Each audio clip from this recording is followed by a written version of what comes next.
Hi guys, welcome back. I hope you are well, and today we are going to talk about very special topic, that is preposition. दोस्तों preposition में पढ़ा हूँ उसके पहले I would like to tell you some important things which are कि prepositions जो होते हैं ना वो हमें spoken के साथ साथ grammar में भी बहुत बड़ी भूमिका निभाने में help करते हैं. What I mean to say is कि when we speak English we always use proper prepositions before the words, but while writing we also need to have knowledge about prepositions. ठीक है, तो prepositions का हमें spoken के साथ साथ जो writing करते हैं ना, मान लो आप application लिख रहे हो या कोई आपके मन में thought आया या आप अपनी डायरी लिख रहे हो या किसी चीज़ पर पैराग्राफ लिख रहे हो, तो वहाँ पर आपको prepositions का proper knowledge होना चाहिए. आपको पता होना चाहिए कि मुझे on कहाँ लगाना है, मुझे at कहाँ लगाना है, मुझे above कहाँ लगाना है, मुझे over कहाँ लगाना है. दोस्तों बहुत सारे prepositions है, तो अब जो क्लासेस आने वाली है उनमें हम सारे prepositions कवर करेंगे. मैं चाहता हूं कि जब आप अंग्रेजी बोलें तब there should be no doubt and there should be confidence. चलिए, तो आज हम बात करने वाले सबसे पहले ऑन की. देखिए दोस्तों, ऑन एक बहुत ही शानदार प्रेपोजिशन है और बेसिकली इसका जो मीनिंग होता है वो होता है पर. मीनिंग क्या होता है? पर. ये वैसे हम इसको ऐसे याद नहीं कर सकते कि ऑन का मतलब पर होता है. आपने याद कर लिया तो आप गलती कर बैठोगे. क्यों? क्योंकि दोस्तों मैं आपको एक बात बता दूं कि ये पर के लिए जो है हम लोग बहुत सारे प्रेपोजिशन इस्तेमाल करते हैं. ऑन का इस्तेमाल भी करते हैं पर के लिए, एट का भी करते हैं, अबो का भी करते हैं, ओवर का भी करते हैं, और एक होता है अपॉन, उसका भी करते हैं. तो now basically there are 5 prepositions for one Hindi word that is पर. तो पर ये हमने जो एक वर्ड लिखा है इसका मतलब पर, तो ये एक समझने के लिए है. किस लिए है? समझने के लिए. बेसिकली आपको प्रेपोजिशन को पढ़ने के लिए उसकी कंडीशंस को याद करना पड़ेगा. बात को समझ पा रहे हो? जैसे मैं जब आपको आगे मॉडल्स पढ़ाऊंगा, मॉडल्स में can, could, may, might, did, dare, must to आएगा, तो जब मैं आपको मॉडल्स पढ़ाऊंगा तो वहां पर भी आप रट्टा नहीं मार सकते हो, आपको कंडीशंस याद रखनी पड़ेगी. उसी प्रकार प्रेपोजिशंस में भी क्या होगा दोस्तों कि आपको कंडीशंस याद होनी चाहिए कि मुझे किस कंडीशन में अपॉन लगाना है, किस कंडीशन में ऑन लगाना है, किस कंडीशन में मुझे एट लगाना है और किस कंडीशन में मुझे अबो और ओवर लगाना है. तो दोस्तों इसीलिए do not mind specially this word. मैंने सिर्फ यहाँ पर ऑन का मतलब पर इसलिए लिखा है ताकि आपको थोड़ा सा हिंट मिल जाए कि हाँ, अगर हिंदी में कोई पर शब्द आता है तो वहाँ पर ऑन लगने के चांसेस ज़्यादा हैं. Did you get my point? चलिए मैं आपको आगे समझाता हूँ. तो let me erase this. Now see guys, अब देखिए बेसिकली ऑन का जो इस्तेमाल होता है हम स्पेशली 4 कंडीशंस में करते हैं. कितनी कंडीशंस में करते हैं? 4 कंडीशंस में. ठीक है, देखिए एक तो जो पहला जो बहुत ही सिंपल यूज होता है वो ये यूज होता है कि जब कोई एक वस्तु दूसरी वस्तु के टच में हो. मतलब जब भी कोई एक वस्तु दूसरी वस्तु के टच में होगी और क्या हो, ऊपर की तरफ हो, ऊपर की तरफ. जब कोई एक वस्तु दूसरी वस्तु के टच में हो और ऊपर की तरफ में हो तब आपको ऑन का इस्तेमाल करना है. फॉर एग्जाम्पल मेरे पास है ये डस्टर और डस्टर के ऊपर मैंने रखा ये पेन. अब यहाँ पर देखिए, अगर मैं आपको पेन की लोकेशन पूछूं तो पेन कहाँ पर है? There is a pen on the duster. Pen कहाँ पर है? डस्टर पर है. अगर मैंने ये डस्टर अपने सर के ऊपर रख लिया, now where is the duster? Duster कहाँ है? The duster is on my head. तो यहाँ पर देखिए दोस्तों, ये मेरे यहाँ पर है. तो यहाँ पर देखिए कंडीशन क्या है, जब कोई एक वस्तु दूसरी वस्तु के टच में हो और ऊपर की तरफ हो तब ऊपर वाली वस्तु के लिए हम ऑन का इस्तेमाल करते हैं. तो ये दोनों टच में है, मेरा हेड और ये डस्टर. उसी प्रकार दोस्तों जब मैं कुर्सी पर बैठता हूँ तो मैं बोलता हूँ I am sitting on the chair. ठीक है, I am sitting on the chair. अगर कुर्सी बड़ी है, अगर कुर्सी आर्म चेयर है जिसमें आर्म्स लगे हुए हो तो वहाँ पर इन द चेयर आता है. लेकिन अगर कोई स्टूल हो, है ना, जिसका सरफेस हो, बाकी आसपास से कुछ एक भी उसका जो है स्टैंडर लगा हो, उसको हम ऑन लगाएंगे. स्पेशली स्टूल पे बैठते हैं, बेंच पे बैठते हैं तब हम ऑन का इस्तेमाल करते हैं क्योंकि वहाँ पर हमारी बॉडी और वो चेयर एक दूसरे के टच में होते हैं. तो जब कोई एक वस्तु किसी दूसरी वस्तु के ऊपर हो और एक दूसरे के टच में हो तब हमें किसका इस्तेमाल करना है? ऑन का इस्तेमाल करना है. चलिए मैं आपको एग्जांपल देके समझाता हूं दोस्तों. देखिए मैंने एक सेंटेंस बोला हिंदी में कि पेड़ पर बंदर है, पेड़ पर बंदर है। Now see guys what I am doing here. अब यहां पर इस पर के लिए मुझे सेंटेंस बनाना, लेकिन उसके पहले मुझे ये वाला पूरा सेंटेंस आना चाहिए कि पेड़ पर बंदर है। ये सेंटेंस देयर से बनेगा, तो इसको कैसे बनाएंगे? There is monkey, there is monkey, पेड़ पर बंदर है। देयर इज मंकी कहां पर है? पेड़ पर। तो हम यहां लिखेंगे there is monkey on the tree. तो यहां पर देखिए मैंने पर के लिए क्या लगाया? ऑन लगाया, क्योंकि यहां पर जो बंदर है वो किस पर बैठा हुआ है? पेड़ पर, और पेड़ और बंदर दोनों एक दूसरे के टच में हैं। ठीक है guys. Now see guys, let us see one more example. जैसे मैंने कहा कि जो है कि सर पर, या फॉर एग्जांपल सर पर पक्षी बैठा हुआ है, ठीक है, या उसके सर पर, हम उसको सिर बोलेंगे, सिर पर पक्षी है ना? तो कैसे बोलेंगे? There is a bird on his head. ठीक है, there is a bird on his head. तो दोस्तों देखिए व्हाट डिड आई डू, मैंने बेसिकली यहाँ पर क्या किया कि एक सर है, उसके ऊपर पक्षी बैठा हुआ है, इसलिए मैंने यहाँ पर ऑन का इस्तेमाल किया। ठीक है, जैसे मैंने एक और एग्जांपल दिया कि मैंने कहा कि मेरे गाल पर तिल है, तो एक तिल कहाँ पर है? गाल पर है। तो देयर इज अ मोल, तिल को मोल बोलते हैं, MOLE, there is a mole on my cheek. ठीक है, इस तरीके से मेरे हेड पर बाल हैं, there is hair on my head. ठीक है, मेरे हाथ पर क्या है? एक पेन है, कैसे बनाएंगे? There is a pen on my palm. तो बात समझ पा रहे हो, जब एक वस्तु किसी दूसरी वस्तु के टच में होगी तब आपको क्या लगाना है? तब आपको स्पेशली ऑन का इस्तेमाल करना है वस्तु के लिए। नाउ चलिए दोस्तों, अब हम आगे के एग्जाम्पल देखते हैं। You can copy these examples, आप वीडियो को पॉज करके एग्जाम्पल्स को कॉपी कर सकते हैं। नाउ सी गाइस, अब हमारे पास अगला रूल है कि किसी भी दिन का नाम आ जाए, ऑन का इस्तेमाल हम वहाँ भी करते हैं जब भी हम दिनों की बात करते हैं। When we talk about days like Monday, Sunday, Tuesday, Wednesday, Friday, इनकी जब बात करते हैं तब हमें ऑन का इस्तेमाल इनके पहले ज़रूर करना चाहिए। फॉर एग्जाम्पल मैंने कहा कि मैं तुमसे सोमवार को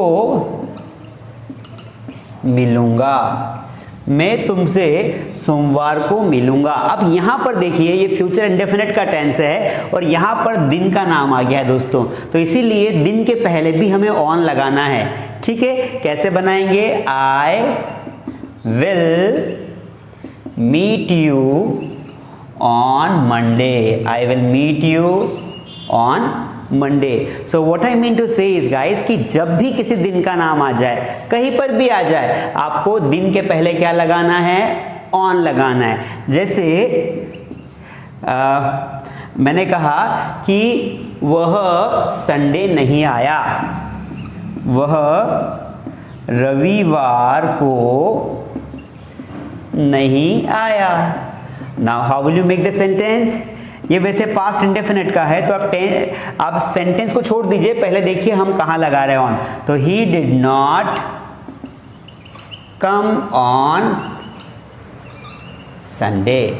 देखिए मैंने संडे मंडे के पहले ऑन लगाया। So the logic is very simple guys कि किसी भी दिन के नाम के पहले आपको जो है ऑन लगाना है, चाहे कोई सा भी दिन हो। ठीक है, so I hope this point is also clear. पहले हमने ये पॉइंट क्लियर किया, फिर हमने ये पॉइंट क्लियर किया। अब हम जाएंगे थर्ड पॉइंट के पास कि थर्ड पॉइंट में हम लोग क्या बोल रहे हैं कि हम लोग ऑन का इस्तेमाल बेसिकली हम लोग किसके पहले करते हैं? पर्टिकुलरली डेट के पहले भी करते हैं। कोई सी भी तारीख आ जाए, जैसे 15 मई, 20 मई, 1 जनवरी, 31 दिसंबर, तो जब किसी पर्टिकुलरली तारीख का नाम आएगा, डेट का नाम आएगा, उसके पहले हम लोग ऑन का इस्तेमाल करते हैं। जैसे मैंने कहा कि मैं अपना जन्मदिन 15 मई को मनाता हूँ। मैं अपना जन्मदिन 15 मई को मनाता हूँ। इसको कैसे बनाएंगे दोस्तों? तो देखिए, I celebrate my birthday, I celebrate my birthday 15 May. तो 15 मई के पहले क्या लगा देंगे? On 15th of May. ठीक है, I celebrate my birthday on 15th of May. तो इट इज़ वेरी सिंपल कि आपको कोई सी भी तारीख आ जाए, ठीक है, हम लोग उसके पहले क्या करेंगे? आपको 15 मई आ जाए, 1 जनवरी आ जाए, 15 फरवरी आ जाए, 28 मार्च आ जाए, हम जो है उसके पहले हमें ऑन लगाना है। कोई सी भी तारीख मंथ के पहले नहीं लगाते, ध्यान रखना है। महीने के पहले और साल के पहले इन लगता है, लेकिन चूंकि यहाँ पर हमें तारीख दी है तो हमने ऑन लगा दिया। चलिए, तो I hope this concept is also clear कि कोई सा भी आ जाए आपको यहाँ पर ऑन लगाना है। Now let us go towards the next rule. ये बहुत सिंपल चीजें हैं friends, you must know this. Now see, हमने डेट का देख लिया, अब टू स्टार्ट। अब देखिए दोस्तों, आपने ज़रूर देखा होगा कि जब कोई पंखा शुरू करते हैं, कोई टीवी चालू करता है, पंखा चालू करते हैं, कुछ भी हम जब स्टार्ट करते हैं तो हम उसको स्विच ऑन बोलते हैं। क्या बोलते हैं? Switch on the fan, switch off the fan. तो ऐसा क्यों बोलते हैं? तो पहली बात तो हम किसी चीज़ को ऑन करने के लिए, हम लोग किसी चीज़ को चालू करने के लिए हम लोग किसका इस्तेमाल करते हैं? ऑन का इस्तेमाल करते हैं, ऑन का इस्तेमाल करते हैं। जैसे कृपया पंखा चालू करें। Now this is a request में बनाएंगे, please switch on the fan, please switch on the fan. अब यहां पर देखिए, ये स्विच है। अब एक स्विच बना होता है, तो स्विच में क्या होता है? बेसिकली 2 चीज़ें होती है। आपने एक स्विच देखा होगा, एक बटन देखा होगा बोर्ड में, इलेक्ट्रिक बोर्ड में एक बटन होता है। तो स्विच में 2 चीज़ें होती है। तो दोस्तों, आप क्या करते हो? जब आप चालू करते हो ना स्विच को, जब आप चालू करते हो तो क्या होता है? उसमें जो 2 वायर होते हैं, जब 2 वायर क्लोज होते हैं, 2 वायर एक दूसरे के पास आते हैं, तब हम उसको ऑन बोलते हैं। और जैसे 2 वायर एक दूसरे से दूर जाते हैं, मतलब बटन में वायर्स लगे होते हैं, जब बटन पास आएंगे तो ऑन होगा, दूर जाएंगे तो ऑफ होगा। तो ये बताता है कंसेप्ट कि जब कोई, यही वाला नियम लागू होता है कि जब कोई 2 वस्तुएं पास आती है तब हम ऑन का इस्तेमाल करते हैं। इसलिए जब तक भी जब आप बोलते हो ना स्विच ऑन, तो वही वाला कंसेप्ट है। तो दोस्तों, बेसिकली हमने 4 तरीके से देखा कि हम लोग 4 तरीके से ऑन का इस्तेमाल कर सकते हैं, ठीक है। इसके अलावा भी बहुत सारे ऑन के इस्तेमाल है, लेकिन आपको क्या करना पड़ेगा दोस्तों? आपको बेसिकली ग्रेजुअली पढ़ते समय, बोलते समय, लोगों को सुनते हुए हमें ऑन का यूज सीखना पड़ेगा। तो ये तो ऑन का इस्तेमाल। चलिए, अब हम अगले प्रीपोजिशन की ओर चलते हैं। चलिए दोस्तों, अब हम बात करते हैं बेसिकली सेकंड हमारे प्रीपोजिशन के बारे में। दोस्तों, सेकंड प्रीपोजिशन भी बड़ा कंफ्यूजिंग है। There are many people who do not get the proper use of at, so that is why हमारा सेकंड प्रीपोजिशन है एट। अब देखिए दोस्तों, ये एट का मतलब भी पर होता है। जैसा कि मैंने आपको बताया कि ये हिंदी को अगर हम इसको देखें, अगर हम किसी हिंदी से किसी इंग्लिश सेंटेंस में, तो उसको हिंदी सेंटेंस को इंग्लिश सेंटेंस में ट्रांसलेट करेंगे तो हमें समझ में आएगा कि यार वहाँ भी पर था, यहाँ भी पर है, लेकिन उस पर के लिए हमने ऑन लगाया, इस पर के लिए हमने एट लगाया।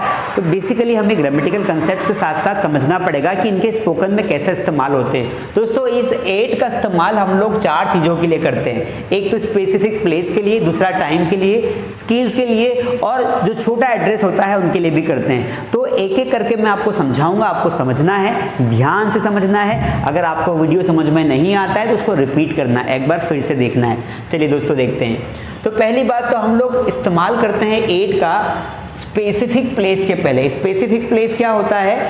जैसे बता दो कि कोई निश्चित जगह हो, जिसके हम मान लो कि कोई मुझे ढूंढ रहा है। अब उसने मुझे फ़ोन किया कि अरे यार तुम कहाँ हो, मैं तुम्हें ढूंढ रहा हूँ। मैंने कहा कि मैं चौराहे पर हूँ। मैंने कहा कि मैं कहाँ पर हूँ?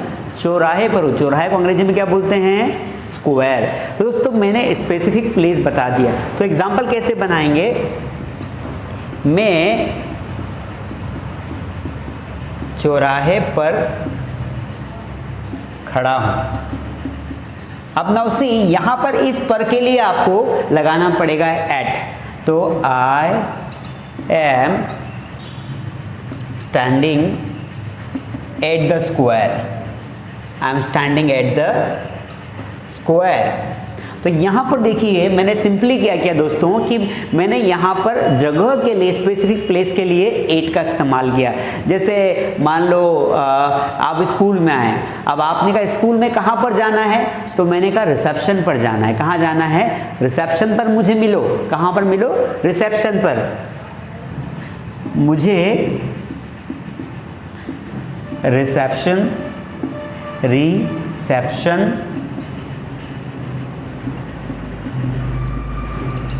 पर मिलो। तो मैं क्या बोलूँगा?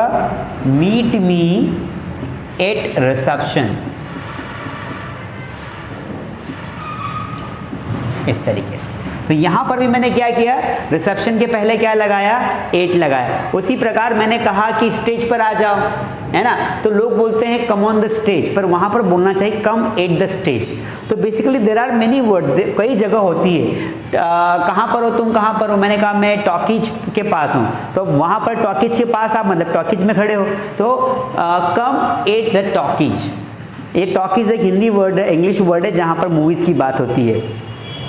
सो basically what I mean to say is दोस्तों कि 8 का इस्तेमाल हमें ध्यान रखना है स्पेसिफिक प्लेस पर करना है। ऐसा प्लेस जैसे अगर आप गेट पर खड़े हो, है ना, मान लो घर के अंदर हो तो आपको इन लगाना है, लेकिन आप गेट पर ही खड़े हो, किसी का इंतजार गेट पर कर रहे हो, तो वहाँ पर एट द गेट होता है, ऑन द गेट नहीं होता है। क्या होता है? एट द गेट होता है। सो आई होप कि आपको समझ में आ रहा होगा मैं क्या बोलना चाह रहा हूँ कि स्पेसिफिक प्लेस हो, जैसे स्क्वायर हो, रिसेप्शन हो, है ना, बहुत स्टेज हो, या क्रीज की बात करते हैं। क्रिकेट की क्रीज आपने देखी होगी, तो अगर खिलाड़ी ग्राउंड में है तो वहाँ पर होता है ऑन द ग्राउंड या फिर इन द ग्राउंड, दोनों प्रीपोजिशंस होते हैं। यहाँ पर आप ऑन भी लगा सकते हो, इन भी लगा सकते हो। लेकिन अगर खिलाड़ी यहाँ पर है, कहाँ पर है? क्रीज पर खड़ा है और वो बैटिंग कर रहा है, तो वो क्रीज के लिए हम लोग किसका इस्तेमाल करेंगे? At the crease. Mahendra Singh Dhoni is at the crease now. ठीक है, तो इस तरीके से 8 का पूरा कंसेप्ट का पहला नियम है, स्पेसिफिक प्लेस के पहले हमें क्या लगाना है दोस्तों? हमें लगाना है 8 लगाना है। चलिए now let us go to the next rule. Now see, हमारा अगला नियम है टाइम के पहले। बहुत ही सिंपल और बहुत ही इंपॉर्टेंट है कि हमें क्या करना है? 8 का इस्तेमाल हमें जो है टाइम के पहले करना है। दोस्तों घड़ी का काटा, घड़ी का काटा मतलब कि जैसे आपने कहा कि मैं सुबह 6 बजे उठता हूँ, रात को 12 बजे सोता हूँ, 10 बजे स्कूल जाता हूँ, तो जब टाइम आएगा तब आपको लगाना पड़ेगा 8। जैसे मैंने कहा कि मैं सुबह 6 बजे उठता हूँ, मतलब जागता हूँ, तो इसको कैसे बनाएंगे? आई वेक अप एट 6 o'clock। समझ में आया आपको? तो ये जो टाइम होता है ना दोस्तों, ये टाइम के लिए हम लोग क्या करते हैं? हम लोग 8 लगाते हैं। ठीक है, ये टाइम के लिए क्या लगाते हैं? 8 लगाते हैं। कई लोग पूछते हैं सर ये ओ क्यों लगाते हैं? दोस्तों ओ इसलिए लगाते हैं क्योंकि घड़ी कैसी होती है? वॉच गोल होती है। क्या होती? गोल। उसमें जो कांटे होते हैं वो राउंड में होते हैं, इसीलिए हम यहाँ पे ओ लगाते हैं। क्लॉक का मतलब बजे होता है। ठीक है, देखिए आई वेक अप एट 6 o'clock। आपने बहुत सारे टाइम होता है, सर अगर 6:30 बज जाए तो आप 6:30 o'clock लगा दो, लेकिन 8 लगाना है। आप पूछ स्कूल कितने बजे जाते हो? सर मैं स्कूल जो है 9 बजे जाता हूँ, तो आपने सेंटेंस बना दिया, मैं 9 बजे स्कूल जाता हूँ। तो कैसे बनाएंगे? I go to school at 9 o'clock। ध्यान रखना है दोस्तों, यहाँ पर देखिए हमने 9 बजे के पहले 8 लगाया, 9:30 होगा तब भी 8 लगाएंगे, 9:45 होगा तब भी 8 लगाएंगे। जब भी आप टाइम की बात कर रहे हो, 10 बजे, 11 बजे, 12 बजे, 13 बजे, व्हाटएवर बजे, you have to use 8 before the time. Understand? तो आई होप कि ये भी बहुत सिंपल कंसेप्ट है, हो सकता है आपको पहले से पता हो, लेकिन नहीं पता हो तो आप इसका इस्तेमाल ज़रूर करें। चलिए दोस्तों, नाउ हम चलते हैं अगले रूल की ओर। अगर आपको ये नोट्स बनाना है, अगर आपको कॉपी करना है, तो आप लोग वीडियो को पॉज करके देख सकते हैं, या फिर पहले पूरा वीडियो देख लीजिए, फिर एक बार रिपीट करके वीडियो देखिए, सारे कंसेप्ट क्लियर हो जाएंगे। Now see the third rule, that is before skills. ये ग्रामेटिकली बड़ा इंपॉर्टेंट है दोस्तों।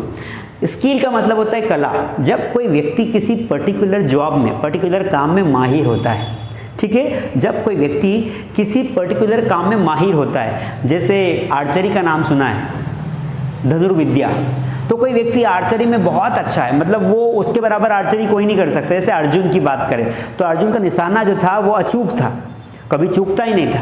तो Arjun was good at archery. जैसे धोनी है, क्रिकेट में अच्छा है, तो Dhoni is good at cricket. तो जब कोई स्किल में अच्छा होता है ना, उसके लिए हम 8 लगाते हैं। जैसे मान लो कि मैं अंग्रेजी में अच्छा हूँ, है ना, मैं अंग्रेजी में अच्छा। अब अगर मैं अंग्रेजी में अच्छा हूं तो मैं क्या लगाऊंगा, I am good at English. मान लो राहुल है, राहुल मैथ्स में अच्छा है, तो मान लो आपको ऐसा बोलना हो, राहुल का गणित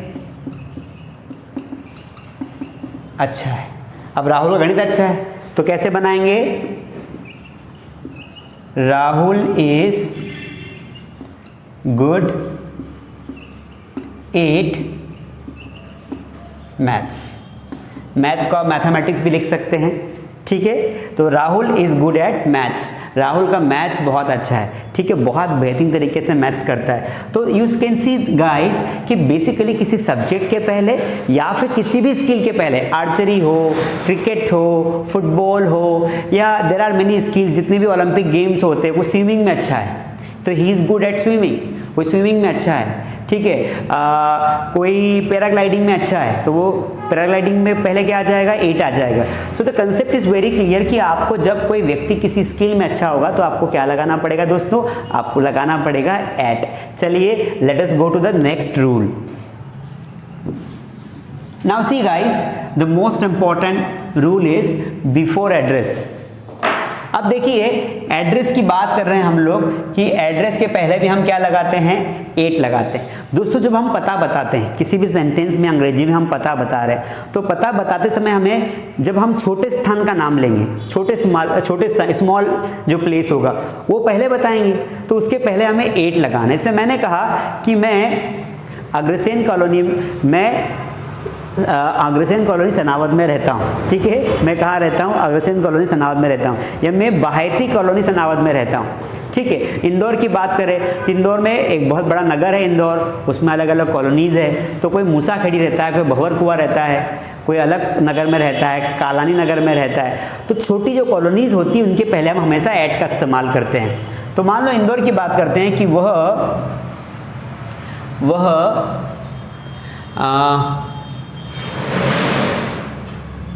कहाँ रहता है, भंवर कुआं की बात करते हैं, वह भंवर कुआं पर रहता है, तो ही लीव्स एट भंवर कुआं, ठीक है। मान लो बड़ा एड्रेस भी साथ में आ जाए तो कंफ्यूजन होगा, जैसे वो इंदौर में भंवर कुआं में रहता है ना, मान लो कि वह इंदौर में कहाँ रहता है, इंदौर में भैया पंडित कॉलोनी में रहता है ना, पंडित लोगों की कॉलोनी है, पंडित कॉलोनी में रहता है। Now see guys, this is the example, this is the present indefinite tense, he lives in Indore, या इसको हम छोटे एड्रेस को आगे कर दो, ये जो पंडित कॉलोनी है ना इसको आगे कर दो, he leaves eight Pandit colony in Indore, he leaves eight Pandit colony इन इंदौर, मतलब वो इंदौर में पंडित कॉलोनी पर रहता है। तो देखिए दोस्तों, छोटे एड्रेस के पहले हम 8 लगाएंगे, जबकि बड़े एड्रेस के पहले हम इन लगाते हैं। इन का इस्तेमाल मैं आपको विस्तृत में बताऊंगा, ठीक है, कि किस तरीके से इनका इस्तेमाल आप कर सकते हैं। दोस्तों इस तरीके से देखिए, हमने पहले पढ़ा स्पेसिफिक प्लेस के पहले, उसके बाद हमने पढ़ा टाइम के पहले, फिर हमने पढ़ा स्किल्स के पहले, और फिर हमने पढ़ा एड्रेस के पहले। तो these are the 4 rules which we studied today. I hope कि आपको समझ में ज़रूर आया होगा। पहले हमने ऑन पढ़ा, फिर हमने 8 पढ़ा, पढ़ा। आई होप कि आपको अच्छा लगा होगा। वीडियो को लाइक आपको करना है और ऐसे हमारे साथ बने रहना है और हमारे कोर्सेज के बारे में आपको सभी लोगों को बताना है। चलिए, आई सी यू इन नेक्स्ट क्लास।